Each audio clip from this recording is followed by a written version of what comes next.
Yeah, so I'd point to Man's Search for Meaning by Viktor Frankl. And then I also like Guns, Germs, and Steel by Jared Diamond. I think those are both really good. So I picked up reading this past year. I think like Henry Kravis is really big on it. And so there was like shoving like a reading list down people's throat. I read like 40 books this year. And like those were like, I think really, really good. Oh, another one I'd point to that was really good. I think it's just really good to like read these things. True American. Have you heard of that book? No. That was a really good one. So it's about true story. This Muslim guy in 2001, right after 9/11, he's running like his 7-Eleven shop, and a white supremacist walks in the door and shoots him in the head. And then the white supremacist walks out, like leaves. This guy survives. The white supremacist gets caught, and then the white supremacist gets the death penalty. And then lo and behold, the one guy who comes to be like, the death penalty is not fair, you need to overturn this, is the guy he shot. Yeah. Oh, wow. And it's the whole story of like, why did that happen? And it's the whole process of like, oh, well, this white supremacist ends up being like, over the span of like 12 years, he's like, holy shit, I was a terrible person. And like, it's the whole process of like how the Muslim guys, like what he's thinking and how the white supremacists are thinking, other things, like they end up meeting. It's a really good book. It's a true story. No, I like it. I picked it up.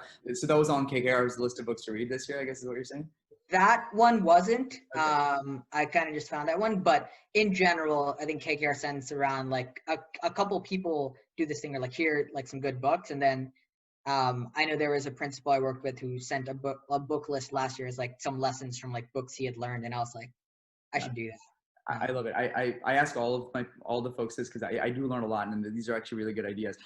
Daily publications, weekly publications that you like reading, that you recommend. I don't really read as much news anymore. Like I'm on Bloomberg frequently. I think some good ones to read, some additive things. So Matt Levine is a Bloomberg journalist who I really like.